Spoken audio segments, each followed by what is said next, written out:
জাতীয় সড়ক এবং সার্ভিস রোডে বারবার ধসের ঘটনায় আতঙ্কিত হয়ে উঠেছে এলাকাবাসী। কী কারণে এই ধস হচ্ছে তা নিয়ে উঠছে প্রশ্ন। বারবার এই ধসের কবলে জাতীয় সড়ক, ন্যাশনাল হাইওয়ে এবং সার্ভিস রোড।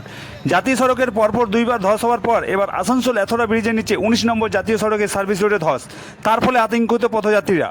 19 নম্বর জাতীয় সড়কের পরপর বেশ কয়েকবার ধস হওয়ার ফলে আতঙ্কিত হয়ে পড়েছে যানবাহন চালকরা। খবর পেয়ে ঘটনাস্থলে পৌঁছেছে জাতীয় সড়ক কর্তৃপক্ষ। ধসের জায়গাটি গার্ডওয়াল দিয়ে ঘিরে ফেলা হয়েছে। স্থানীয় বাসিন্দা সাধন দত্ত জানান, বারবার এই ধসের কারণে আতঙ্কিত হয়ে পড়েছে তারা। যে কোনো সময় বড়সড় দুর্ঘটনা ঘটতে পারে। রাত্রেবেলায় আসার সময় যদি এই ধরনের ঘটনা ঘটতো তাহলে বড় বিপদ হয়ে যেত। তবে এই ঘটনা বারবার কেন হচ্ছে এই নিয়ে স্থানীয়রা প্রশ্ন তুলেছেন জাতীয় সড়ক কর্তৃপক্ষ এবং প্রশাসনের উপর। এই বিষয়ে national highway RPO road protection officer Ranjit Chatterjee জানান, এই মাটির নিচে হয়ে পিএইচির পাইপলাইন গিয়েছে, যার ফলে মাটি আগে থেকেই নরম হয়ে রয়েছে। তার উপর প্রবল বর্ষণে মাটি আরও নরম হয়ে পড়েছে, যার কারণে এই ধস হচ্ছে বলে তারা মনে করছেন।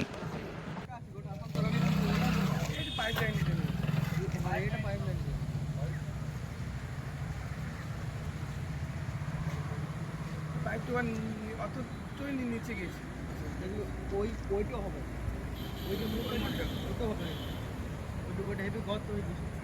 কি হয়েছে এখানে? ন্যাশনাল হাইওয়ে পেট্রোল থেকে বলছিলাম।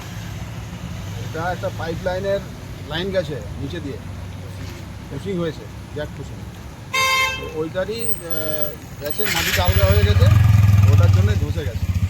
যখনই আমরা খবর পাই সঙ্গে সঙ্গে আমরা এখানে আসি, আমরা সেফটি দিয়ে দিই। আমাদের ঊর্ধ্বতন কর্তৃপক্ষকে জানিয়েছি, সবাই আসছে, এখনই ব্যবস্থা নেওয়া হচ্ছে। তাড়াতাড়ির মধ্যে এটা রিপেয়ার করা হবে। কখন হয়েছে এটা? এটা হয়েছে ওই মোটামুটি 4:30-5টা।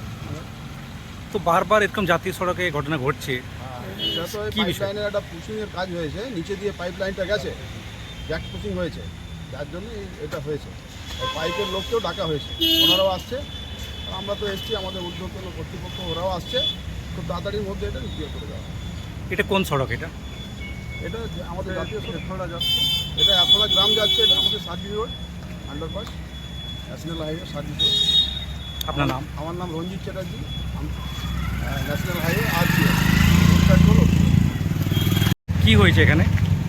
ওখানে আজ সকালে আমরা খবর পেয়েছি যেরকম একটা এথরা যাওয়ার রাস্তায় ধস নেমেছে। আমরা প্রধান সাহেবকে জানিয়েছি, সে বলেছে যে ওখানে যাও, ওখানে গিয়ে দেখো কেমন কী হয়েছে না হয়েছে। আর আমাদের এথরা গ্রাম পঞ্চায়েতের তরফ থেকে সবাইকে একটাই কথা বলা, যারা দিনের বেলায় পার হচ্ছে, ভেবো না যে রাতে ওরকমই থাকতে পারে যা পরিস্থিতি।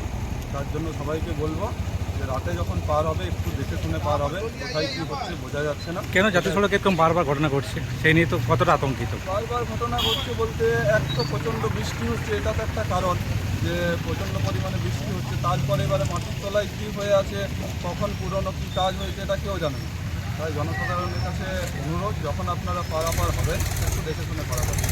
আপনার নাম? নমস্কার, সাধন দত্ত।